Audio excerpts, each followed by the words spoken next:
11 जुलाई 1995 यानी 11 जुलाई 1995 यूरोप के एक मुल्क सर्बिया ने दूसरे यूरोपियन मुल्क बोस्निया पर हमला कर दिया।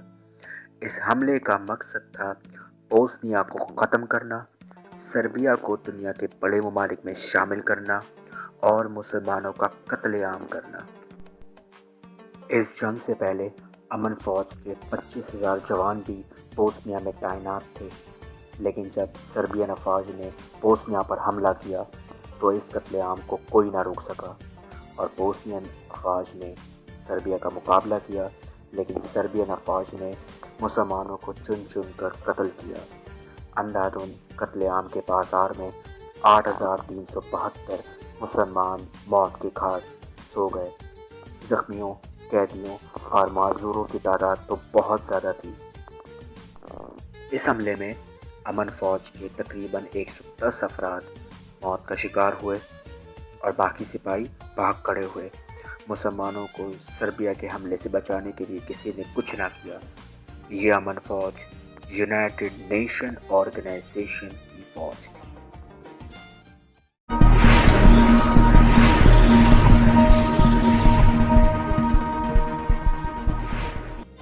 अस्सलाम वालेकुम नाजरीन, कैसे हैं आप? जय स्टॉक्स में सबको खुश आमदीद कहा जाता है। नाजरीन, यूनाइटेड नेशन ऑर्गेनाइजेशन एक इंटर गवर्नमेंटल ऑर्गेनाइजेशन है जिसका मकसद दुनिया में अमन कायम करना और सिक्योरिटी के हालात को बेहतर बनाना है। UNO is the most familiar, most internationally represented, most powerful and largest inter governmental organisation है जिसका हेडक्वार्टर न्यूयॉर्क में मौजूद है। इसके मेंबर्स की तादाद 193 है, जिसमें से 2 ऐसे मेंबर्स हैं जो कि अभी तक परमानेंट मेंबर नहीं है, जिन्हें ऑब्जर्वर कहा जाता है, जो कि हॉली सी और पैलेस्टाइन की रियासतें हैं। यूएनओ के सेक्रेटरी जनरल का नाम एंटोनियो गुटेरेस है, जो कि पुर्तगाल के एक सीनियर और मंझे हुए सियासतदान भी हैं। आमतौर पर सेक्रेटरी जनरल 5 साल के लिए सिलेक्ट होता है और इस वक्त के जो सेक्रेटरी जनरल हैं वो नंबर 9 पर हैं, यानी 9वें सेक्रेटरी जनरल हैं यूनाइटेड नेशंस के।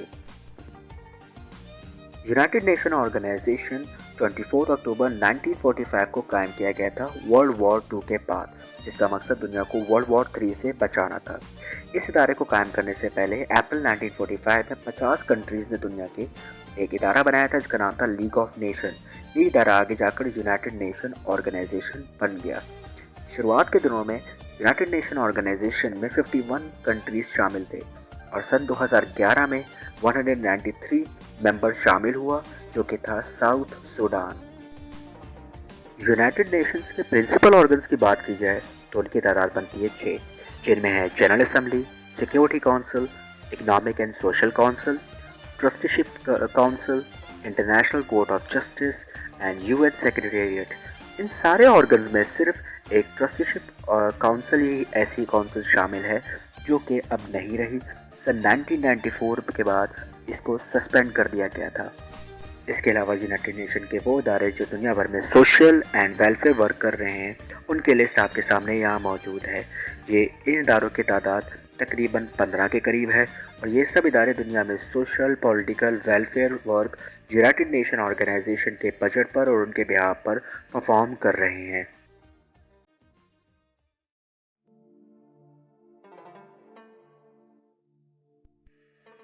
जनरल असेंबली, इस इदारे का मकसद नॉन कंपल्सरी रिकमेंडेशंस को रिजॉल्व करना, नए मेंबर्स को यूएनओ में ऐड करना, इसके अलावा बजट की अलॉटमेंट करना भी इस इदारे की जिम्मेदारी है।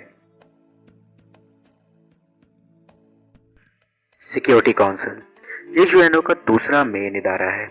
इसके मेंबर्स की तादाद 15 होती है, जिसमें से 5 परमानेंट और 10 हर कुछ टाइम बाद इलेक्ट होकर आते हैं। दुनिया की सिक्योरिटी पर मेजर डिस्कशन और डिसीजंस यहीं होते हैं। 5 परमानेंट मेंबर्स के पास वीटो पावर भी होती है। अब हम बात करेंगे इंटरनेशनल कोर्ट ऑफ जस्टिस की। ये इदारा मुख्तलिफ ममालिक के दरमियान उनके बाहमी मसाइल को सॉल्व करता है, लेकिन सिर्फ उन ममालिक के जो इसकी पावर्स को एक्सेप्ट करते हैं। इसके अलावा मुख्तलिफ ममालिक को लीगल एडवाइस भी यहाँ से प्रोवाइड की जाती है। अक़वाम मुत्तहिदा के सारे इदारों में से सिर्फ एक यही इदारा ऐसा है जिसका हेडक्वार्टर अमेरिका के बजाय नीदरलैंड के शहर हॉग में मौजूद है। नाज़रीन, वर्ल्ड बैंक भी अक़वाम मुत्तहिदा का ही एक इदारा है। इस इदारे का पर्पस इकोनॉमिक डेवलपमेंट है डिफरेंट कंट्रीज़ की। इसके अलावा ये नीडी कंट्रीज़ को इकोनॉमिक एडवाइस भी जारी करता है। इसके मेंबर कंट्रीज़ की तादाद 189 है। इन मेंबर्स कंट्रीज़ का ही इसमें पैसा लगा है और यही मेंबर कंट्रीज़ इसे अलाउ करते हैं कि किस कंट्री को लोन देना है या नहीं देना। अब बात कर लेते हैं यूएनओ के कुछ वेलफेयर ऑर्गेनाइजेशंस की, जिनमें से एक है फूड एंड एग्रीकल्चरल ऑर्गेनाइजेशन। ये ऑर्गेनाइजेशन दुनिया के डिफरेंट कंट्रीज़ की हेल्प करती है just to improve their fisheries industries, life stock and agricultural etcetera. इसके मेंबर कंट्रीज़ की क्वांटिटी 195 है। इसका हेडक्वार्टर रोम है, जो कि इटली का सिटी मौजूद है। यूएनओ की वेलफेयर ऑर्गेनाइजेशन की लिस्ट में अपना नाम है आईएमएफ का, यानी इंटरनेशनल मॉनेटरी फंड। ये ऑर्गेनाइजेशन दुनिया के डिफरेंट कंट्रीज को हेल्प करती है पॉवर्टी के खिलाफ फाइट करने के लिए, उनकी फाइनेंशियल स्टेबिलिटी के लिए, एम्प्लॉयमेंट एंड इकोनॉमिक ग्रोथ के लिए। इसके मेंबर कंट्रीज की तादाद है 190, जबकि इसका हेडक्वार्टर अमेरिका में है, वाशिंगटन डीसी के अंदर। अब हम बात करेंगे यूनेस्को, यानी United Nation education science and cultural organisation की। इस ऑर्गेनाइजेशन का काम है दुनिया में पीस को प्रमोट करना bye promoting education science and culture. इस ऑर्गेनाइजेशन के मेंबर कंट्रीज की तादाद है 193, जिसका हेडक्वार्टर पेरिस में है, फ्रांस के कैपिटल सिटी के अंदर। Last but not least, WHO यानी वर्ल्ड हेल्थ ऑर्गेनाइजेशन। इस इदारे का पर्पस दुनिया के हर कंट्री में हर बंदे को basic health facilities highest level की प्रोवाइड करना है। इस काम के लिए दुनिया भर में 150 फील्ड ऑफिस भी WHO ने खोल रखे हैं। इस ऑर्गेनाइजेशन के मेंबर कंट्रीज की तादाद है 193, हेडक्वार्टर है जेनेवा, स्विट्जरलैंड में। यूनाइटेड नेशंस के अगर बजट की बात की जाए तो इसका टोटल बजट 3.1 बिलियन डॉलर्स का है, जो डिफरेंट कंट्रीज की तरफ से प्रोवाइड किया जाता है, जिसमें सबसे बड़ा हिस्सा यूनाइटेड स्टेट्स का है, then China, Japan, Germany, UK और फ्रांस की तरफ से बजट प्रोवाइड किया जाता है। ये 3.1 बिलियन डॉलर्स का बजट वक्त के साथ साथ कम और ज़्यादा भी होता रहता है। यूनाइटेड नेशन का काम, जैसा कि हम सब जानते हैं, कि दुनिया में अमन कायम करना है। तो इस मकसद के लिए यूनाइटेड नेशन पूरी कोशिश करता है कि मामला बातचीत के जरिए हल हो जाए। लेकिन अगर बातचीत के जरिए मामला हल ना हो रहा हो तो अमन के क्याम के लिए जंग करनी पड़ती है। और इस काम के लिए यूनाइटेड नेशन ने अपनी एक फौज बना रखी है, जिसे यूनाइटेड नेशन पीस कीपर या यूएनओ बुलेट ब्लू हेलमेट फौज भी कहा जाता है। यह आर्मी दुनिया के मुख्तलिफ कंट्रीज से मुख्तलिफ आर्मीज की तरफ से प्रोवाइड की गई है, जिसमें हर कंट्री का रेशो अलग अलग है। यूनाइटेड नेशन के अंडर ही ये सब कंट्रीज की आर्मी काम करती है। यूनाइटेड नेशन की कामयाबी की भी ज़रा बात कर लेते हैं। 1945 से आज यानी 2020 तक 75 ईयर्स में यूनाइटेड नेशन ने बहुत सी कामयाबी हासिल की हैं, जिनमें से चंद को यहाँ बयान किया जाता है। यूनाइटेड नेशन आज दुनिया के 90 कंट्रीज, 90 मिलियन पॉपुलेशन को आज खाना प्रोवाइड करता है। इसके अलावा दुनिया के 34 मिलियन से ज़्यादा रेफ्यूजीज़ को भी यूनाइटेड नेशन ही संभाल रहा है। 71 इंटरनेशनल पीस कीपिंग मिशन दुनिया भर में आज जारी हैं, जो कि ब्लू हेलमेट की तरफ से यूनाइटेड नेशन परफॉर्म करवा रहा है। इसके अलावा 140 नेशंस के साथ मिलकर क्लाइमेटिक चेंजिंग को भी रोक रहा है। 50 कंट्रीज के साथ मिलकर यूनाइटेड नेशन इलेक्शंस के हवाले से भी काम करता है। इसके अलावा मोस्ट इम्पॉर्टेंटली आज दुनिया की आधी से ज़्यादा बच्चों की आबादी को दवाइयाँ यूनाइटेड नेशन प्रोवाइड करता है अपने इदारे WHO की तरफ से। तो इस सिलसिले में हम कह सकते हैं कि यूनाइटेड नेशन ने वेलफेयर के सिलसिले में बहुत ज़्यादा काम अंजाम दिया है दुनिया भर में। अब जरा यूनाइटेड नेशन की नाकामियों की ही बात कर लेते हैं। 1994 रवांडा मिशन।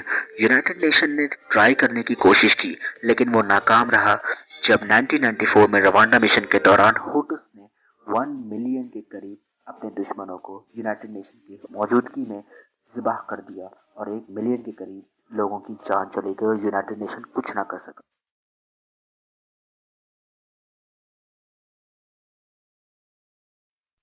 यूनाइटेड नेशन पर एक इल्ज़ाम ये भी है कि सन 2010 में आए ज़लज़ले में यूनाइटेड नेशन की मौजूदगी में अमेरिकन ने नेपाली वर्कर्स की मदद से हेठी में हैजा फैला दिया था, जिससे तकरीबन 10,000 लोग मारे गए थे और यूनाइटेड नेशन वहां भी कुछ न कर सका।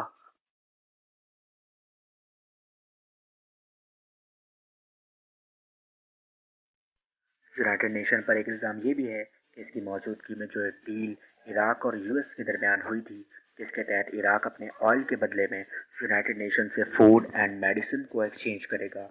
इसमें यूनाइटेड नेशन, इराक और यूएस के ऑफिसर्स ने करप्शन की थी और गरीब आवाम को कुछ ना मिल सका था। यूनाइटेड नेशन के 5 कंफर्म परमानेंट मेंबर्स के पास वीटो पावर भी है। इस वीटो पावर की वजह से वो जब चाहें दुनिया की 192 कंट्रीज के किए हुए डिसीजन को वीटो कर सकते हैं और दुनिया के 192 कंट्रीज उसका कुछ भी नहीं बिगाड़ सकते। ये एक स्पेशल पावर है। इस पावर्स को आज तक सबसे ज़्यादा रशिया ने इस्तेमाल किया है, जबकि सबसे कम इस पावर को चाइनीज़ ने इस्तेमाल किया है। ये बहुत ही अनफेयर बात है और बेसिक डेमोक्रेसी के भी अगेंस्ट है। यूनाइटेड नेशन जब बना था तब उस वक्त दुनिया में सिर्फ एक कंट्री यूनाइटेड स्टेट्स के पास एटॉमिक पावर थी, लेकिन आज दुनिया में 8 से 9 कंट्रीज हैं जो कि एटॉमिक पावर अपने पास रखते हैं। अब नाज़रीन, आप खुद अंदाज़ा लगा सकते हैं कि इस बात की वजह से दुनिया में पीस स्प्रेड होगा या टेरर स्प्रेड होगा। तो यूनाइटेड नेशन की हमने कुछ अच्छी और बुरी बातों के साथ उसके बैकग्राउंड, उसकी हिस्ट्री और उसके पावर के बारे में भी डिस्कस किया। नो डाउट यूनाइटेड नेशन आज दुनिया के सबसे पावरफुल इदारों में से एक है, जो दुनिया में अमन के क़याम के साथ साथ और बहुत सी तरक्की के लिए काम कर सकता है। आज की वीडियो के लिए इतना ही। उम्मीद है आपको आज की वीडियो पसंद आई होगी। मिलते हैं अपनी नेक्स्ट वीडियो में। तब तक अल्लाह हाफिज़।